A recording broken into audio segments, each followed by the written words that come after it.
नमस्कार। आप देख रहे हैं बिस्टेक का खास शो। बजट के बाद शेयर बाजार में खरीदारी होनी शुरू हुई है, लेकिन ये तेजी कितनी टिकाऊ है? क्या बाजार अब यहां से और तेज होने को तैयार है या फिर लगेगा झटका?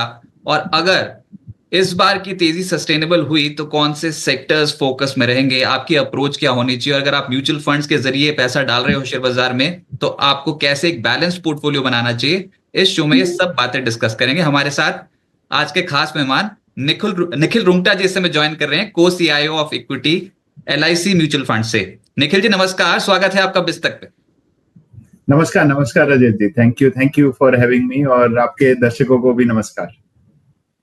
Sir thanks for joining. और सबसे पहला सवाल तो यही है कि रिकवरी तो आई शेयर बाजार में पोस्ट बजट, लेकिन ना इस बार हो ये रहा है कि बार बार झटके लगते हैं। ये अब सितंबर से हमने देखा, इतना जो फेज निकला है उसमें जब जब तेजी पकड़ी है तो ऊपरी स्तरों पर बहुत तगड़ी बिकवाली आती है। क्या इस बार सब कुछ निपट गया या फिर आप समझते हैं कि अभी भी डाउनसाइड देखने को मिल सकता है इंडियन मार्केट्स में?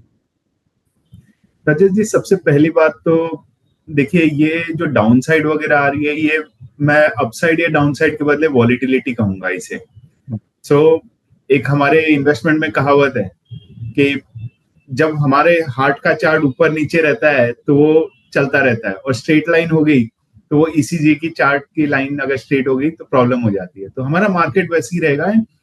देखिए, यूएस में क्या हो रहा है, ट्रम्प साहब क्या कर रहे हैं, that is leading to this volatility.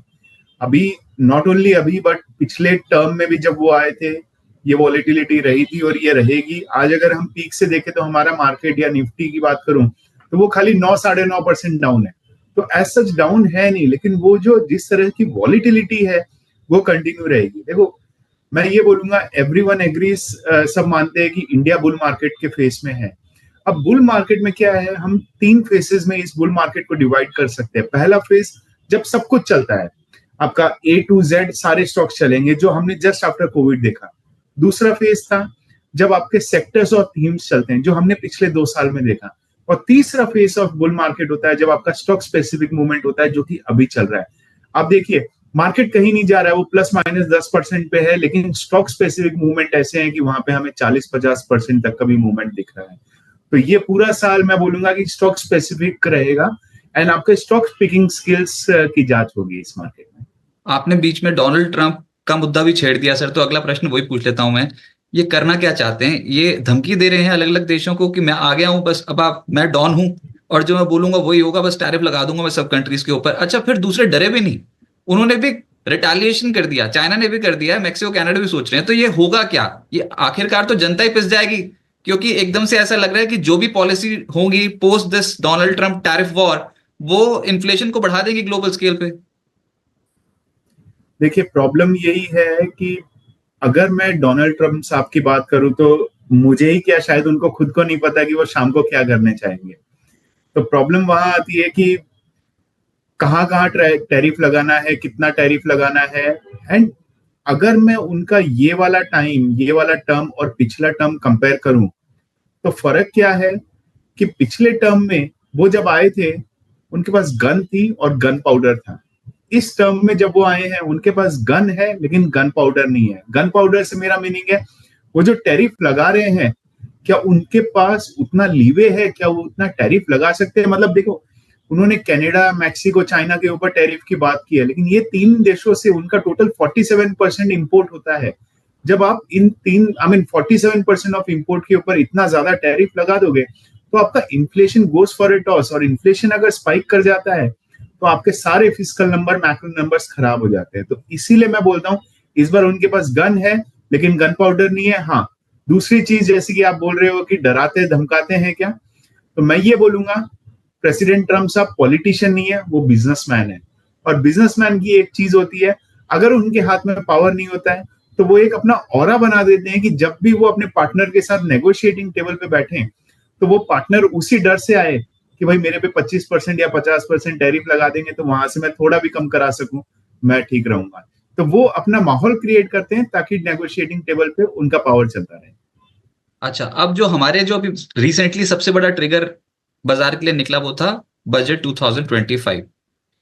एक तो सर आप ये एक्सपेक्ट करके चल रहे थे कि वित्त मंत्री अचानक से स्पीच खत्म होने पर एकदम से बोल देंगे 12 लाख रुपए सालाना कमाओ टैक्स माफ, उस मतलब उससे कम 12 लाख तक की आमदनी पर टैक्स माफ। ये अनाउंसमेंट क्या चौंकाने वाली थी, या फिर आप वाकई समझ रहे थे कि मोदी सरकार का जो व्यू है वो अब कंजम्पशन पे ज्यादा चले जाएगा और कैपेक्स पे कम? देखिए, व्यू तो ये था कि उन्हें कंजम्पशन के लिए कुछ करना है। पिछले 4 साल से आप देखिए, हमारी रूरल इकोनॉमी चल रही नहीं थी, अर्बन चल रही थी। और पिछले 1 साल से आप देखिए या 6 महीने से आप देखिए, अर्बन स्लो डाउन आ गया है और रूरल चलना चालू हो गया है। तो कंजम्पशन को कुछ तो करना ही था। मोदी सरकार का पहला फेज की बात करें तो गवर्नमेंट ने खुद ने काफी केपेक्स किया। दूसरे फेज की बात करें तब पीएलआई दे दे के लोगों से केपेक्स कराया और खुद ने भी केपेक्स किया। अब उन चीजों के ऊपर एक आपको साथ में लोग चाहिए जो उधर काम कर सके, दूसरा लोग चाहिए जो उन प्रोडक्ट्स को खरीद सके। तो वो बहुत इंपॉर्टेंट है। तो कंजम्पशन फोकस तो आना ही था, खाली आप केपेक्स के जरिए नहीं चल सकते। अब होता क्या है, देखो केपेक्स में क्या होता है, साइकिल इस तरह से चलती है कि आपने केपेक्स करवा दिया, केपेक्स से नौकरी मिल गई, नौकरी मिल गई तो पैसे आ गए, पैसे आ गए, खर्चा होगा, खर्चा होगा, प्रोडक्ट बिकेगा, एंड प्रोडक्ट बिकेगा, वापस आप केपेक्स करोगे, यूटिलाइजेशन बढ़ेगा। अब वो साइकिल ऊपर के बदले नीचे से चालू हो रही है। कंजम्पशन के लिए आपने पैसा दे दिया, वो पैसा दे दिया तो अब वो प्रोडक्ट खरीदेगा, प्रोडक्ट खरीदेगा, यूटिलाइजेशन आएगा, यूटिलाइजेशन आएगा, वो केपेक्स करेंगे। तो वो साइकिल ऊपर से नीचे जाने के बदले नीचे से ऊपर जाएगी। तो ऐसा नहीं है कि उन्होंने केपेक्स कम कर दिया, जस्ट दैट कि जो कंजम्पशन के ऊपर फोकस कम था पिछले 3-4 साल में, वो फोकस वापस आ गया है। केपेक्स तो देखो उधर ही है। इनफैक्ट केपेक्स के ऊपर जो उन्होंने नंबर्स की बात की है, भी डिफेंस या केपेक्स या फिर रेलवे, एक्चुअल जो एक्सपेक्टेशन है FY25 का, उसके ऊपर उन्होंने मोटा मोटी 10-15% का ग्रोथ दिया ही है। तो वो मेरे ख्याल से गुड इनफ है। मतलब नॉमिनल जीडीपी के अंदर भी हम 10-11% की ग्रोथ एक्सपेक्ट कर रहे हैं और उतना उन्होंने हाइक भी दिया है नंबर्स के अंदर। तो कंजम्पशन वाज एक्सपेक्टेड। हाँ, आपका सवाल आता है कि भाई क्या 12 लाख ये कर देंगे, वो नहीं पता था या सोच नहीं रखा था कि इतना ज्यादा कर सकते हैं। ये था कि कंजम्पशन पे इस बार उन्हें कुछ करना पड़ेगा अगर इंडिया को रिवाइव होना है तो। बिकॉज देखो, 2047 तक हमें विकसित भारत बनना है। विकसित भारत के लिए जो हमारे पहिए हैं, जो दो पहिए हैं, एक केपेक्स है, एक कंजम्पशन है, दोनों का चलना जरूरी है। एक भी धीरे हुआ या कम हुआ, वो विकसित भारत की रफ्तार जो है वो धीरे हो जाएगी। तो दोनों का चलना जरूरी था।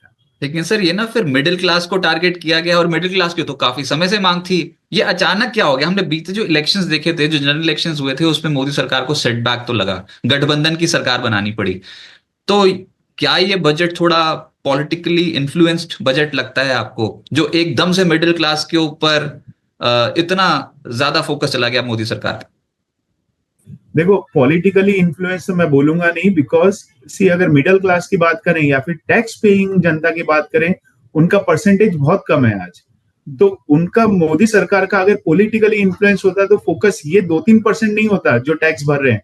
उनका फोकस होता बाकी 96-97% जो नहीं भर रहे हैं या खाली टैक्स फाइल कर रहे हैं। तो वो पॉलिटिकली इन्फ्लुएंस तो था नहीं। हाँ, मिडिल क्लास की मांग थी हमेशा से कि भाई हमारे लिए भी कुछ करो, ये सब जो लिमिट्स आपने कर रखी सब 10 साल पुरानी है, आपका इन्फ्लेशन इतना ज्यादा होता जा रहा है, तो उस हिसाब से कम रिडक्शन तो करो। हमें न्यू टैक्स पॉलिसी भी लेके आए हैं, न्यू डीटीसी वगैरह भी लेके आ रहे हैं। तो उन सारी चीजों के अंदर आपको चीजें रिवाइव तो करनी पड़ेगी। बाकी आम जनता के लिए कहीं पे कुछ भी नहीं है। मतलब इन्फ्लेशन की वजह से आपकी सैलरी बढ़ रही है, लेकिन उससे ज्यादा आप टैक्स में दे रहे हो। और हर बंदा वही सोच रहा था कि आज इंडिया का पर कैपिटा इनकम देखें तो वो आज इस कट के पहले से मोटा मोटी एक इंसान 3 से 4 लोगों का भार खुद के ऊपर रख रहा था। आज के तारीख में after this tax reduction up to 12 lakh rupees, करीबन 6 लोगों का भार वो एक बंदा अब संभालेगा। तो इतने कम लोग हो गए जो टैक्स पेइंग जनता रहेगी। तो देखो, इनकी रिक्वायरमेंट तो थी कि भाई कम कीजिए, कम कीजिए। बस ये है कि इस बार उन्हें लगा कम करना चाहिए, बिकॉज इससे क्या है, वो कंजम्पशन का भी फोकस हो गया। मतलब उस तरह से हो गया आपका एक तीर दो शिकार। आपका मिडिल क्लास भी हो गया और आपका कंजम्पशन भी रिवाइव हो गया, एंड साइकिल में केपेक्स भी रिवाइव हो जाएगा। तो सर इसमें से फिर सेविंग्स भी बढ़ेगी, क्योंकि सीनियर सिटीजन्स को भी मदद मिली है, ऊपर से मिडिल क्लास के लिए भी बहुत ही बूस्टर बजट हुआ है। तो देश में सेविंग्स बढ़ी तो फिर आपकी इंडस्ट्री, म्यूचुअल फंड्स को कितना ज्यादा फायदा होगा। ये जो एसआईपी कल्चर है, क्या आप और बढ़ता देखते हो इंडिया में? देखो हम तो बोल रहे हैं कि आज के तारीख में अगर हम सेविंग की बात करें तो करीबन प्रोपेंसिटी और टू कंज्यूम की अगर हम बात करें तो वो 80% का रेशियो माना जाता है। तो मोटा मोटी 100 रुपए का अगर आपका सेविंग हुआ है तो 80 आप कंज्यूम कर लोगे, 20 सेव कर लोगे। अब 20 के अंदर आप कुछ तो आपका म्यूचुअल फंड बोल लो, स्टेप अप एसआईपी कर लो, काफी चीजें हैं जो आगे बढ़ेंगी। सेविंग तो डेफिनेटली बढ़ेगी। 80 आपका डिस्क्रिशनरी स्पेंडिंग में ज्यादा जाएगा क्योंकि नेसेसिटी तो आप वैसे भी खर्चा कर रहे थे, टैक्स ज्यादा दे रहे हो या कम कर रहे हो, नेसेसिटी तो हो ही रही थी। इसीलिए हमने देखा बजट के जस्ट बाद में डिस्क्रिशनरी स्पेंडिंग वाली जो कंपनियां हैं, जो सेक्टर्स हैं, वो सब ऑल ऑफ अ सडन चलने लगे क्योंकि जनता को ये लगने लगा, फंड मैनेजर्स को ये लगने लगा कि ये जो पैसा आया है वो डिस्क्रिशनरी के लिए काफी जाएगा। और हमारा ये कैलकुलेशन बताता है कि अभी 1 लाख रुपए 1 लाख करोड़ पंप अप हुआ है तो दैट विल लीड टू करीबन 5 लाख करोड़ का स्पेंडिंग। तो फिर सेक्टर स्पेसिफिक कहां पर आप बुलिश हो गए हो पोस्ट बजट? जब बजट डे वाले दिन तो हमने देखा था ये जो आप बोल रहे हो consumer stocks, discretionary consumer discretionary वाले सब स्टॉक्स एकदम से तेज होते हुए नजर आए थे, एफएमसीजी तेज था। लेकिन पोस्ट बजट तो हमने एकदम से फिर वही ओवरसोल्ड जोन से बहुत ब्रॉड मार्केट में एकदम से खरीदारी होती हुई नजर आई। आपके रडार पर कौन से सेक्टर्स हैं जहां पर आप अपना एलोकेशन आने वाले समय के लिए और बढ़ा सकते हो? देखो एक चीज है, जैसे मैंने बताया, हम वो बुल मार्केट के तीसरे फेज में है जहां पे स्टॉक स्पेसिफिक मूवमेंट ज्यादा होता है। तो कंजम्पशन एज अ थीम हमें अच्छी लगती है, कंजम्पशन डिस्क्रिशनरी हमें ज्यादा अच्छी लगती है। मैंने पहले भी एक इंटरव्यू में बोला है कि कंज्यूमर डिस्क्रिशनरी जो स्पेंडिंग है का जो सेक्टर है वो एक स्ट्रक्चरल थीम बन के आ रहा है। 2016-17 से ये चीज चली आ रही है और अब ऐसे लग रहा है कि ये स्ट्रक्चरल चेंज होते जा रहा है। मतलब आप देखिए डिस्क्रिशनरी क्या है, आज अगर इंडिया के अंदर कोई भी कॉन्सर्ट होता है कोई भी इंटरनेशनल खिलाड़ी का, तो टिकट्स खुलने से पहले बिक जाती हैं। कोई भी नया आईफोन या कुछ भी लॉन्च होता है तो वो लॉन्च के पहले सब कुछ बिक जाता है। ये सब डिस्क्रिशनरी स्पेंडिंग ही तो है। मतलब देखिए ये सारी चीजें चल रही थी बट इनमें और ज्यादा मुनाफा होगा अभी, तो इसलिए वो चलेंगे। हाँ, लास्ट 2-3 दिन के अंदर जो हमने देखा है वो इसलिए हुआ है बिकॉज ये वॉलिटिलिटी है, कुछ लोग वेट कर रहे होंगे, कुछ लोग अभी भी समझ रहे होंगे, और मोर इम्पोर्टेंट ऊपर बिकॉज इन्वेस्टमेंट का जो अमाउंट है वो तो मेरे पास लिमिटेड है। आज मैं केपेक्स से कंजम्पशन में शिफ्ट नहीं होना चाहूंगा क्योंकि केपेक्स के जो स्टॉक्स हैं वो भी इतने ज्यादा गिर चुके हैं कि वहां पे भी अब डाउनसाइड ज्यादा दिखता नहीं है। तो मैं सोच समझ के स्टॉक स्पेसिफिक काम करूंगा। हाँ, ब्रॉडर मार्केट में जो रैली दिख रही है हमें, वो इसीलिए दिख रही है कि पिछले 15 दिन से प्रेसिडेंट ट्रम्प साहब आ चुके हैं। जैसे आपने कहा वो डरा रहे धमका रहे हैं लेकिन इम्प्लीमेंटेशन कुछ हो रहा नहीं है। चाइना का हुआ है बस जरा सा अभी। तो वही चीज है कि जो सोचा था वो हो रहा नहीं है। ट्रम्प साहब के पहले टर्म में भी पहले 1 साल तक इस तरह की वॉलिटिलिटी रही थी और डॉलर मजबूत हुआ था, और दूसरे साल से वापस वो गिरना स्टार्ट हो गया था। यहाँ पे भी हमें वही लगता है कि पहले 1 साल के लिए वो वॉलिटिलिटी बहुत ज्यादा रहेगी, फिर चीजें नॉर्मलाइज हो जाएंगी। नहीं, सेक्टर्स तो आप जैसे कंज्यूमर डिस्क्रिशनरी और कंज्यूमर स्टॉक्स बोल रहे हो, इसके अलावा आप बोल रहे हो कैपेक्स वाले स्टॉक्स, थोड़ा सा आइडेंटिफाई अगर आप ये करते हैं सेक्टर्स में, इसलिए पूछ रहा हूँ क्योंकि ना निवेशक बहुत परेशान हो रहे हैं। वो इसलिए क्योंकि जो सोचा था निवेशकों का भी वो नहीं हुआ। सितंबर तक तो फुल कॉन्फिडेंस के साथ जो भी खरीद लिया भाई ऊपर ही काटेंगे, लेकिन अब वो पिछले बजट वाले भाव भी वापस नहीं आ रहे। तो वो सब ये जानना चाहते हैं जो हुआ हुआ, लेकिन अब 2025 पे ये वैल्यूएशंस कंफर्ट जोन में है, ये 22,786 जो लगा ये इतिहास के पन्नों में दर्ज हो जाएगा, या फिर ये दोबारा से मार्केट परेशान करेगी, नीचे आ जाएंगे? अगर आई, मोटा सवाल है, अगर नीचे आ देखो गए तो कौन से सेक्टर्स आपके रडार? वॉलिटिलिटी तो रहेगी, हाँ। लेकिन सेक्टर की बात करूं तो हम लोग जितना माइक्रो हो सकता है उतना जाने की कोशिश कर रहे हैं। जैसे कि हमें फार्मा अच्छा लग रहा है लेकिन फार्मा में सीडीएमओ थीम ज्यादा अच्छी लग रही है। हमें आईटी अच्छा लग रहा है लेकिन आईटी में एआई और ऑटोमेशन ज्यादा अच्छा लग रहा है कंपेयर टू ट्रेडिशनल आईटी। हमें इंफ्रास्ट्रक्चर अच्छा लगता है लेकिन उसके अंदर water infrastructure as a theme हमें ज्यादा अच्छा लग रहा है। तो हम क्या जितना डीप जा सकते हो उस सेक्टर के अंदर, आज के तारीख में देखो हर सेक्टर 5-6 सब सेक्टर बन चुके हैं और हर सब सेक्टर में 5-7 कंपनियां हो गई है। तो हम जितना हो सके कंपनी स्पेसिफिक की बात करते हैं। वैल्यूएशन की जैसे आपने बोला, तो देखो आज के तारीख में अगर मैं पास्ट 10 ईयर की एवरेज की बात करूं तो हम करीबन 7 से 8% डिस्काउंट पे चल रहे हैं पिछले 10 साल के एवरेज मल्टीपल से। तो वैल्यूएशन महंगा है नहीं। और स्मॉल कैप की लोग बात करते हैं कि स्मॉल कैप महंगा है, तो स्मॉल कैप में एमफी की डेफिनेशन बोलती है 251 कंपनी एंड बियॉन्ड। अब 251 कंपनी एंड बियॉन्ड की अगर मैं बात करूं तो इंडिया में आज के तारीख में 4847 कंपनीज है। और जब इंडेक्स की बात करता हूं, वो तो स्मॉल कैप 250 इंडेक्स की बात करता हूं कि वो 250 इंडेक्स महंगा हो गया। देखो एक बार हाइपोथेटिकली एज्यूम भी कर लेते हैं कि वो पूरा स्मॉल कैप का इंडेक्स महंगा हो गया, तो भी मेरे पास 4847 कंपनियां है, उसमें से 250 आप माइनस कर दो, करीबन 4600 कंपनी फिर भी रहती है।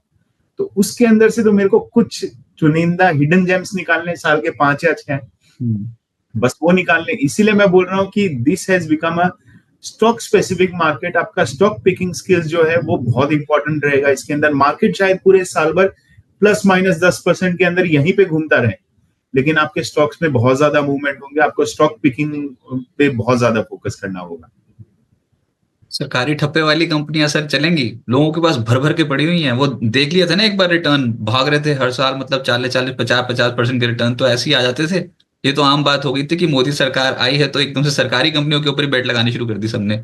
अब पता चल रहा है कि भाई साहब वैल्यूएशन भी कोई चीज होती है। तो ये डिफेंस, रेलवेज, पावर, एनर्जी, इन स्टॉक्स पे क्या करना चाहिए? PSU banks. देखिए ये सब चले थे, बहुत बढ़िया चले। और क्यों चले थे? क्योंकि इनको ऑर्डर मिलने लग गए थे। आज अगर एज अ फंड मैनेजर आप मेरे से पूछो कि अब चलेंगे क्या, चलेंगे प्रोवाइडेड वो जो ऑर्डर मिले हुए हैं उनका एग्जीक्यूशन मेरे को दिखे। देखो जब तक आपको ऑर्डर मिल रहे हैं वो आपका ऑफ बैलेंस शीट आइटम है, जब तक कि आप उसको एग्जीक्यूट नहीं करोगे और उसको नंबर्स में नहीं लेके आओगे, वो खाली वहीं पे दिखता रहेगा। ऑर्डर आपका 2 गुना, 3 गुना, 5 गुना हो जाएगा। आप अगर उसके ऊपर काम नहीं करोगे, एग्जीक्यूट नहीं करोगे, ना तो आपका प्रॉफिट आएगा, ना आपकी बैलेंस शीट और मजबूत होगी। वो ऑफ बैलेंस शीट नंबर बढ़ता रहेगा, कम होता रहेगा। तो मैंने पहले इनको सबको रीरेट कर दिया क्योंकि ऑर्डर आ रहे थे एंड पॉलिसीज चेंज हो रही थी। नेक्स्ट रीरेटिंग इनमें कब आएगा? जब वो ऑर्डर्स को मैं नंबर में देखने लग जाऊंगा। अब पिछले साल हमने देखा फर्स्ट हाफ के अंदर बिकॉज ऑफ इलेक्शन ऑर्डर्स वगैरह भी कम हो गए थे, लेकिन पिछले 2 महीने में ऑर्डर्स भी काफी अच्छे हो गए हैं वापस। एंड कंपनीज भी अभी बातें कर रही हैं कि भाई probably Q4 would be better and 1H FY26 और अच्छा होना चाहिए क्योंकि things have started getting executed, numbers में अभी आना स्टार्ट हो जाएंगे। तो थिंग्स शुड इम्प्रूव। अभी कंजम्पशन के ऊपर फोकस रहा है, अब वो पैसा लोगों के हाथ में बचेगा, वो खर्चा करेंगे। तो से प्रोबेबली 3-6 महीने के अंदर हमें वापस नंबर्स अच्छे दिखने चाहिए। अच्छा, एक कॉन्फिडेंस फंड मैनेजर्स को पता लगता है। मैं आप ही का एग्जांपल देता हूं। एलआईसी म्यूचुअल फंड ने अभी इस इस डाउन टर्न में एक एनएफओ निकाल दिया। सर ये बात ठीक है ना? आपने एक मल्टी एसेट एलोकेशन फंड अभी एनएफओ निकाल रखा है ना? तो इस डाउन यस, टर्न में ये मल्टी एसेट एलोकेशन की स्ट्रैटेजी काम करेगी क्या? ये क्या रैशनल है, क्या ऑब्जेक्टिव है इस फंड को निकालने का? देखिए मल्टी एसेट एलोकेशन मतलब इसके अंदर जो भी पैसा डालता है वो फंड मैनेजर को बोल रहा है कि उसके बिहाफ पे एसेट एलोकेशन करो। आज हमने हिस्ट्री में देखा है कि करीबन मोर देन 80% आपका रिटर्न जो है वो एसेट एलोकेशन से आया है। करीबन 15% के आसपास जो है वो आपका स्टॉक सिलेक्शन के से आया है और 2 से 3% आया है बाय टाइमिंग द मार्केट। तो एसेट एलोकेशन हर इंसान को अपने वेल्थ की करनी चाहिए। मोर इम्पोर्टेंट, हमने ये स्कीम आज के तारीख में क्यों लॉन्च की है? क्योंकि मार्केट में इतनी वॉलिटिलिटी है, लोग डरे हुए हैं। तो उससे क्या है, अब ये वाले स्कीम में आप डालोगे तो इसमें गोल्ड भी होता है, इसमें फिक्स इनकम भी होता है, इसमें इक्विटी भी होता है। पिछले 15 साल की बात करूं तो इन 3 एसेट क्लासेस में इक्विटी ने टॉप किया है 6 बार, गोल्ड ने टॉप किया है 7 बार और 2 बार फिक्स इनकम ने टॉप किया है। तो हर एसेट क्लास रहती है, तो you try to get the best of all asset classes. अब उससे क्या होता है, आपका डाउन साइड जो है, ड्रॉडाउन जो है वो लिमिटेड हो जाता है और आपको अपसाइड में भी करीबन 70-80% मिल जाता है बिकॉज आपके पास तीनों एसेट क्लासेस है। तो और आज का मार्केट जो हम देख रहे हैं, अगर ये मल्टी एसेट एलोकेशन फंड होता तो प्रोबेबली इस तरह का ड्रॉडाउन नहीं होता। ड्रॉडाउन नहीं होता तो जनता इतनी नहीं घबराती। तो हम बस वही बोल रहे हैं कि भाई इसके अंदर इसीलिए डालो कि आपका वॉलिटिलिटी इसमें कम रहता है। और वॉलिटिलिटी इसमें कम क्यों होता है? बिकॉज आपके जो 2 एसेट क्लासेस है, गोल्ड और इक्विटी, इनका जो कोरिलेशन है वो नेगेटिव है। मतलब हमने एक रूल सुना है कि हाई रिस्क हाई रिटर्न। ये 2 एसेट का इस तरह का मेल है कि ये एक्सेप्शन है उस रूल के सामने कि हाई रिस्क हाई रिटर्न। यहाँ पे क्या है, रिटर्न उतना ही रहता है लेकिन आपका रिस्क कम हो जाता है। तो इसीलिए ये हम बोल रहे हैं कि ये बहुत अच्छा प्रोडक्ट है। और ऐसे वॉलेटाइल मार्केट में, ऐसे अनसर्टन मार्केट के अंदर, let the fund manager manage कि भाई कौन सा एसेट क्लास उसे लेना है, और एसेट क्लास के साथ साथ कौन सा स्टॉक लेना है इक्विटी में, वो भी उसे मैनेज करने दो। Let the expert take the call. अच्छा, लेकिन आपने गोल्ड का जिक्र किया तो ये तो समझा दो कि गोल्ड रिकॉर्ड हाई पे रिकॉर्ड हाई क्यों मार रहा है? दो एसेट क्लासेस जो रिकॉर्ड हाई लेवल्स पे जा रही हैं, एक तो है बिटकॉइन और एक है गोल्ड। ये अचानक से क्या हो गया है गोल्ड को? ये वापस क्यों नहीं आता? बिटकॉइन तो हम सोच सकते हैं कि डोनाल्ड ट्रंप आए तो बिटकॉइन चल जाएगा, गोल्ड को क्या हो गया है? देखो, करेंसी वॉलिटिलिटी ग्लोबल मार्केट में बहुत ज्यादा हो रही है। एंड जब करेंसी इतनी वॉलेटाइल होती है, आप ग्लोबल डेट की बात करो तो 313 ट्रिलियन डॉलर का ग्लोबल डेट है, एंड 105 ट्रिलियन डॉलर की ग्लोबल जीडीपी है। तो रिस्क बहुत ज्यादा हो गया है ग्लोबल लेवल पे। तो लोग क्या कर रहे हैं, वो सेफ हेवन की तरफ जा रहे हैं। आज सेफ हेवन कौन सा होता है? आपका बुलियंस होता है, गोल्ड होता है। तो इसलिए आप देखिए, चाइना देखिए, इंडिया देखिए, हर बंदा गोल्ड ला ला के अपने पास रख रहा है कि कल को कुछ भी होता है ग्लोबल लेवल पे। क्योंकि जैसे हम लोग बात कर रहे हैं, कभी ट्रम्प साहब कोई कहीं ना कहीं टैरिफ लगा रहे हैं, कभी यूक्रेन रशिया का वॉर हो रहा है, कभी मिडल ईस्ट में कुछ हो रहा है। इतना ग्लोबल अनसर्टेन एनवायरनमेंट है। तो ग्लोबल जो सेंट्रल बैंक्स हैं, वो खुद के वहां पे गोल्ड जमा करना स्टार्ट कर दिए हैं। जैसे कि लास्ट वीक की भी एक न्यूज है कि लोगों को लगा कि भाई गोल्ड आपका जो बाहर पड़ा है उसको भी कंट्री में लाओगे तो ट्रम्प साहब शायद टैरिफ लगा देंगे। तो न्यूयॉर्कर्स ने अपने लंदन में जो गोल्ड वोल्ड पड़ा हुआ था, वहां से गोल्ड मंगवा लिया, और लंदन करेंसी चेस्ट खाली सा पड़ा है अभी। मतलब उस तरह की न्यूज आ रही थी, न्यूज़पेपर्स में भी है। तो वही वाली चीज है, लोग गोल्ड ले लेके रख रहे हैं because it's a safe haven आज के तारीख में। एंड मैं आपको बोलूं, कुछ लोग बोलते हैं जैसे कि 99 2000 में जब डिफॉल्ट हुए थे, तो पहला सी ने डिफॉल्ट किया था विच वॉज कॉर्पोरेट। 15 साल पहले दूसरे सी ने डिफॉल्ट किया था which was countries. The third C would be currency. कब होगा, किसका होगा, किसी को नहीं पता। 5 साल, 10 साल, 15 20 साल बाद, कुछ नहीं पता। But this would be the one जो आपके ग्लोबल मार्केट को पूरा हिला देगा। अरे सर, ये क्या बता दिया आपने। अच्छा ये बताओ, करेंसी कौन सी, ट्रेडिशनल करेंसी या फिर ये जो आजकल ये जो आधुनिक वाली करेंसी आई है बिटकॉइन और क्रिप्टो करेंसी? ये तो डोनाल्ड ट्रंप ने अपना ही सिक्का निकाल दिया, मतलब उन्होंने अपनी एक करेंसी निकाल दी, क्रिप्टो करेंसी। फिर मिलेनिया ट्रंप ने भी निकाली करेंसी, क्या जबरदस्त रिटर्न देगी थी वो। उसके बाद तो जो फंस गया ऊपर लेवल पे, वो तो हमें नहीं पता। लेकिन जब यूएस इतना कॉन्फिडेंट है क्रिप्टोज के ऊपर, ईटीएफ भी लॉन्च हो रहे हैं, तो इंडिया में क्या है? इंडिया क्यों नहीं इसको देखो फॉलो कर पा रहा? और क्या हम यहाँ पर भी ईटीएफ आते देखेंगे बिटकॉइन के भविष्य में? क्या हमारे इन्वेस्टर्स भी पैसा डाल पाएंगे या फिर नहीं, अभी नहीं? देखो, फ्यूचर तो है इसका। आज नहीं तो कल शायद इंडिया में भी लाना पड़े। देखो, कोई भी करेंसी को आपको अगर ग्लोबल लेवल पे एक्सेप्टेंस दिलवानी है, तो उसको ग्लोबली जो सबसे बड़ी कमोडिटी ट्रेड होती है उसके अंदर एक्सेप्टेंस दिलवानी पड़ेगी। अब ग्लोबली सबसे बड़ी कमोडिटी है ऑयल। तो आज मैं मिडल ईस्ट की बात करूं, they are accepting crypto. Russia की बात करूं, they are accepting crypto. US की बात करूं, दे आर एक्सेप्टिंग क्रिप्टो। तो major player in the largest commodity have started accepting crypto as a currency. तो ये ऑफिशियल ग्लोबल करेंसी बनेगी अभी। तो आज नहीं तो कल इंडिया में भी आएगा। आई मीन आज देखिए, हमने एक्सेप्ट नहीं किया है, लेकिन क्रिप्टो के जो अकाउंट्स है वो म्यूचुअल फंड और डीमेट अकाउंट से ज्यादा है। तो लोग कर रहे हैं, बट धीरे धीरे देखो ये भी आएगा। आरबीआई ने भी बीच में टेस्टिंग की थी उसके खुद के कॉइन्स की। सो धीरे धीरे चीजें इंप्रूव हो रही है। टेक्नोलॉजिकल एडवांसमेंट की बात करें तो देखो, मोर इम्पोर्टेंट इज कि गवर्नमेंट ये देख रही है कि कल को इसमें कुछ भी होए तो आम आदमी इसमें नहीं फंस जाए। इसलिए वो हर कदम सोच समझ के ले रही है कि भाई जो भी करना है सोच समझ के करना है, because once we move ahead there is no looking back.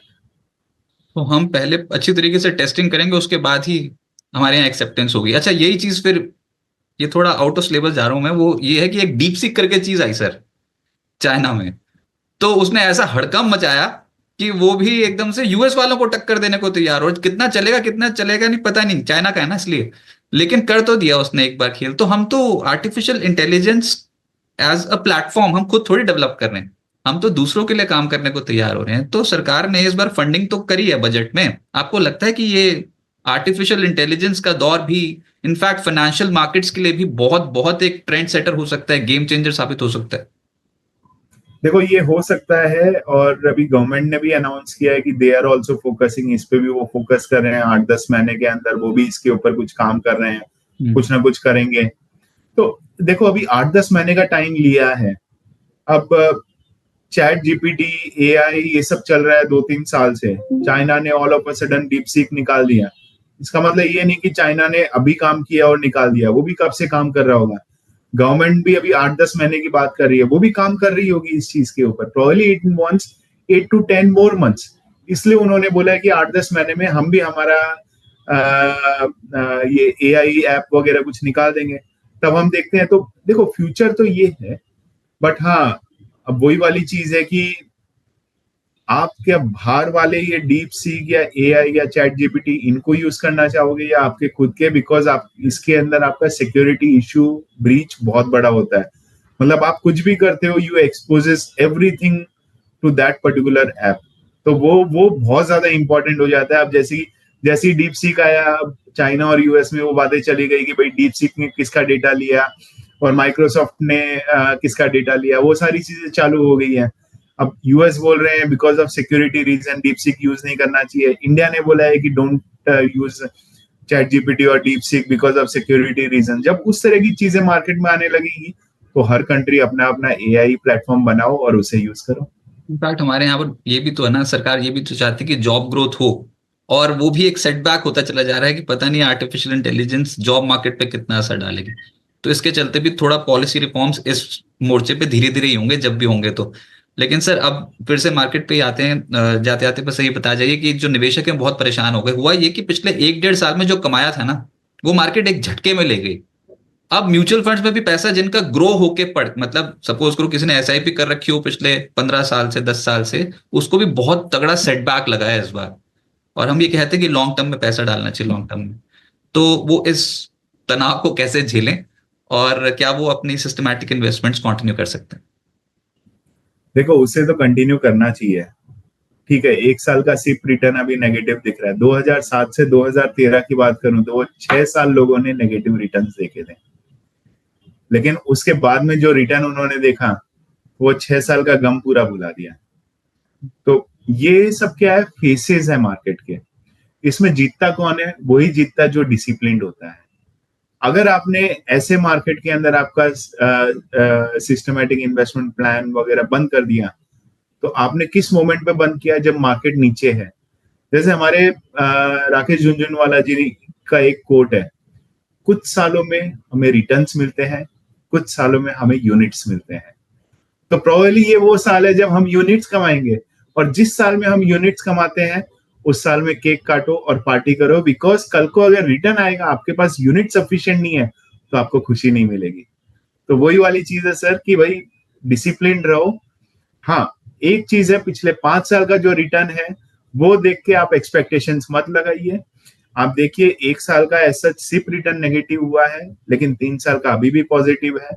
अब उसके पहले के जो 1 साल पहले के जो रिटर्न्स थे, अगर वो देख के आप मार्केट में आए हो या वो एक्सपेक्टेशन है, तो उसको टोन डाउन कीजिए। आप नॉर्मलाइज मार्केट के हिसाब से रिटर्न का एक्सपेक्टेशन कीजिए, लॉन्ग टर्म रहिए। अभी ये 1 साल देख रहे हो, आप 3 साल 5 साल दीजिए, और फिर बाद में अगर रिटर्न नेगेटिव रहता है तो प्रोबेबली तब कॉल लेना चाहिए कि भाई क्या करना है। लेकिन लॉन्ग टर्म अगर आप देख के आते हो, तो हार्डली किसी ने, बहुत कम टाइम ऐसा हुआ है जब पैसा गवाया है किसी ने। पैसा हमेशा लोगों का बना है। सिस्टमैटिकली इन्वेस्टमेंट्स जारी करनी चाहिए किसी भी फेज में मार्केट में, और गिरावट में तो बल्कि आप थोड़ा डटे रहें मार्केट में जी, और बढ़ानी चाहिए अपनी एसआईपी। बहुत बहुत शुक्रिया निखिल जी इस चर्चा में शामिल होने के लिए, और निवेशकों का कॉन्फिडेंस बढ़ाने के लिए बहुत बहुत शुक्रिया sir. Thank you. Thank you sir.